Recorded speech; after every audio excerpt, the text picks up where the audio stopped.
2023 হুগলির ইশরা রামনবমীর শোভাযাত্রা, জাকিরে গন্ডগোল, ভাঙচুর, গাড়িতে আগুন লাগানো, সেই ঘটনায় সাকির আলীকে গতকাল গ্রেপ্তার করা হয়।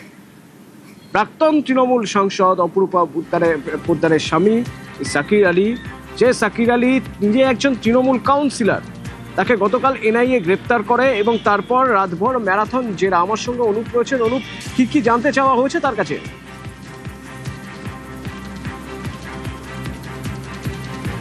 তবে সাকির আলী যাকে গ্রেপ্তার করে রামনবমীর দিন যে গন্ডগোলের সূত্রপাত, পুলিশের গাড়ি ভাঙচুর থেকে শুরু করে একাধিক যে ঘটনা, সেই ঘটনা এনআইএর পক্ষ থেকে গতকালকেই তাকে গ্রেপ্তার করা হয়েছিল এবং গ্রেপ্তারের পরবর্তী ক্ষেত্রে এনআইএ দপ্তর যেখানে সেখানে নিয়ে আসা হয়, সেখানে রাতভর তাকে জিজ্ঞাসাবাদ করে, একাধিক বিষয় নিয়ে তাকে জিজ্ঞাসাবাদ করে। তার মধ্যে তার বাড়ি থেকে যে 20 রাউন্ডের বেশি কার্তুজ উদ্ধার হচ্ছে, সেগুলো রাখার কারণ কি? তাহলে কি পঞ্চায়েত যে ভোট ছিল সেই ভোটে অশান্তি বাঁধানোর প্রক্রিয়া ছক ছিল, এই অন্য কোনো কারণ রয়েছে? এবং রাম মন্দিরে রামনবমীর দিন যে গন্ডগোল, সেই গন্ডগোলের সূত্রপাতে তিনি কিন্তু নৈপথ্যে তিনি ছিলেন এবং এমনটাই কিন্তু বেশ কিছু তথ্য উঠে এসেছিল এবং সেই নিয়েও জিজ্ঞাসাবাদ করা হয়েছিল। তাহলে কি পরিকল্পিতভাবে করা হয়েছিল এই গন্ডগোল? পুলিশের গাড়ি কি পরিকল্পিতভাবে ভাঙা হয়েছিল? এবং তার পিছনে যে ঘটনা, সেটা কিন্তু পুরোপুরিভাবে এই সাকির আলী তিনিই জড়িত, এমনটাই তদন্তকারী সংস্থা তারা জানতে পেরেছিল।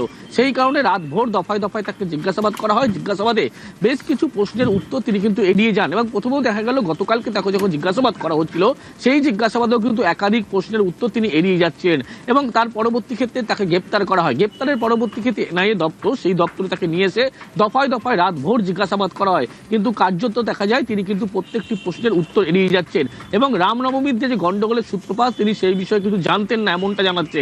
এবং বলা হচ্ছে যে গন্ডগোল 2023 সালে, যেখানে লোকজন জমায়েত থেকে শুরু করে অশান্তিমূলক পরিস্থিতি, এই গোটা ঘটনার নৈপথ্যের কারণ কিন্তু এই সাকির আলী ছিল। তদন্তকারী সংস্থার পক্ষ থেকে যখন জানতে চাওয়া হচ্ছে, তিনি এই বিষয়ে জানতেন না দাবি করলেও তদন্তকারী সংস্থার পক্ষ থেকে বেশ কিছু ডকুমেন্টস ফুটেজ দেখানো হয়েছে। কার্যত সেই সময় তিনি চুপ থাকেন এবং তার বাড়িতে যখন তল্লাশি অভিযান চলছিল, জিজ্ঞাসাবাদের পাশাপাশি দেখা যায় 20 রাউন্ডের বেশি কার্তুজ উদ্ধার করা হয়। সেই কার্তুজ কি কারণে রাখা হয়েছিল?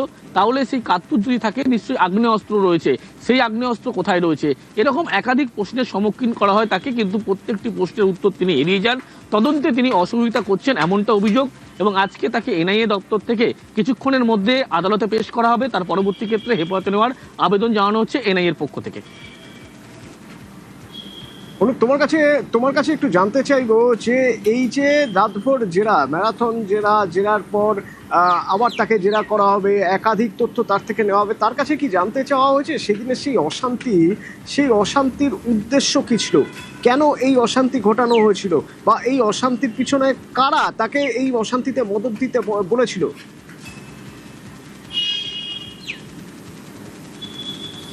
তবে কার্তুজ উদ্ধারের পাশাপাশি একাধিক বিষয়, যে রামনবমীর যে দিনে গন্ডগোলের সূত্রপাত 2023 সালে, সেখানে এর পিছনে উস্কানি কারা দিয়েছিল? এখানে কি অপরূপা পোদ্দার, তার কোনো হাত ছিল?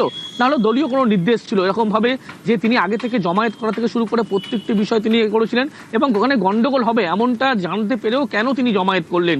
এরকম একাধিক প্রশ্নের সম্মুখীন তাকে হতে হয়েছিল, যদিও তিনি তদন্তে অসহযোগিতা করছেন, এমনটা অভিযোগ। প্রত্যেকটি প্রশ্নের উত্তর গতকাল যেমন এড়িয়ে গিয়েছিলেন, আজকে একইভাবে এড়িয়ে যাচ্ছে। কিন্তু এক্ষেত্রে দেখা যাচ্ছে রামনবমীর দিন এখানে একটা বিষয় তো স্পষ্ট, তাহলে এনআইএ এর কাছে সুনির্দিষ্ট কিছু তথ্য, নথি এবং সেই সব নিয়েই তারা কাল এই সাকির আলীর বাড়ি ঘেরাও করেন নিরাপত্তা রক্ষীদের দিয়ে, কেন্দ্রীয় বাহিনী দিয়ে, এবং তারপর তাকে গ্রেপ্তার করে নিয়ে আসেন। এই সুনির্দিষ্ট তথ্যগুলো কি মানে তার বিরুদ্ধে, সাকির আলীর বিরুদ্ধে নির্দিষ্ট কি অভিযোগ রয়েছে? অভিযোগ মানে পরিকল্পনা করার এই সেদিনের ঘটনার, নাকি লোকজনকে এক জায়গায় জড়ো করার, উস্কানি দেওয়ার, কি অভিযোগ রয়েছে?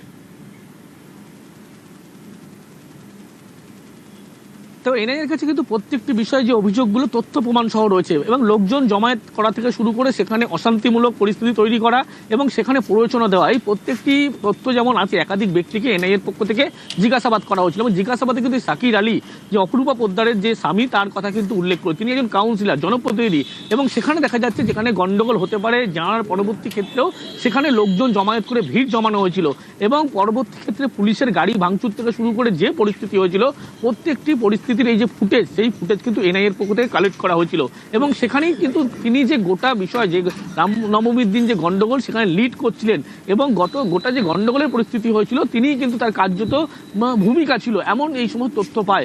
একাধিক ভিডিও ফুটেজ দেখানো হয় তাকে, এই দিকে জিজ্ঞাসাবাদ করা হয় এবং যখন 2023 সালে রামনবমীর দিন যে গন্ডগোলের সূত্রপাত, এখানে যে সক্রিয় ভূমিকা পালন করেছিল এই সাকির আলী, সেক্ষেত্রে বলা 2023 হুগলির রামনবমীর হিংসা, সেই মামলাতেই প্রাক্তন তৃণমূল সাংসদ অপরূপা পোদ্দারের স্বামী সাকির আলীকে গ্রেপ্তার করেছে এনআইএ।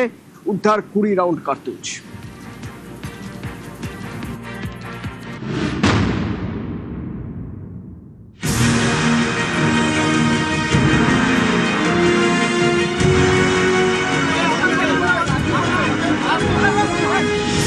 রামনবমীতে হিংসার মামলায় হুগলির ঋষিরা পুরসভা তৃণমূল কাউন্সিলরকে গ্রেপ্তার করল এনআইএ। ধৃত সাকির আলী আরামবাগের প্রাক্তন তৃণমূল সাংসদ অপরূপা পোদ্দারের স্বামী।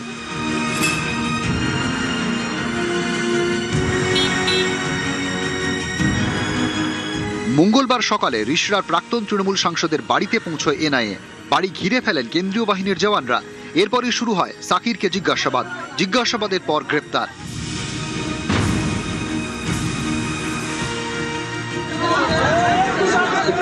দিদি কি বলবেন? দিদি কি বলবেন? দিদি কি বলবেন? দিদি কি বলবেন? দিদি কি বলবেন? দিদি কি বলবেন? ঋষিরা পুরসভা 4 নম্বর ওয়ার্ডে তৃণমূল কাউন্সিলর সাকির আলী। 2রা এপ্রিল 2023 রামনবমীর দিন বড় অশান্তির ঘটনা ঘটেছিল হুগলির ঋষরায়। বিজেপি নেতা দিলীপ ঘোষের কর্মসূচি শেষ হতেই শুরু হয় অশান্তি। ইট বৃষ্টি, বোমাবাজি ও আগুন লাগানোর ঘটনা ঘটে।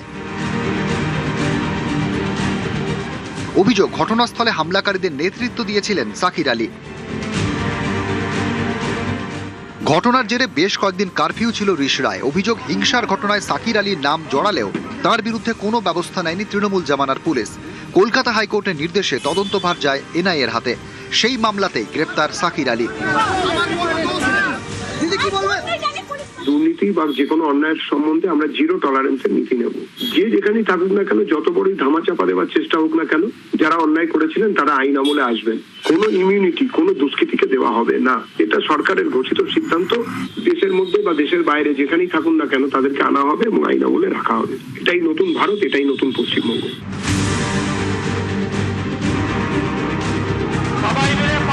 গুন্ডা দমনে বিল পাশ করিয়েছে বিজেপি সরকার। মুখ্যমন্ত্রী শুভেন্দু অধিকারী বুঝিয়ে দিয়েছেন, কোন রকম অশান্তি গুন্ডামি তাঁর সরকার বরদাস্ত করবে না। তারপরই রামনবমীতে অশান্তির মামলায় গ্রেপ্তার তৃণমূল কাউন্সিলর সাকির আলী।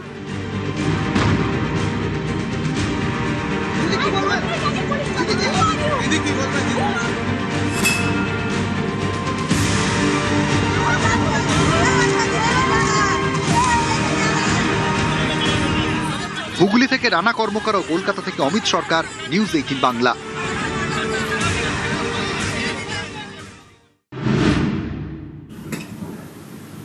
আর কাল যখন সাকির আলীকে পুলিশ এনআইএ নিয়ে যাচ্ছে, সে সময় দেখা গেল একেবারে মারমুখী মেজাজে অপরূপা পোদ্দার।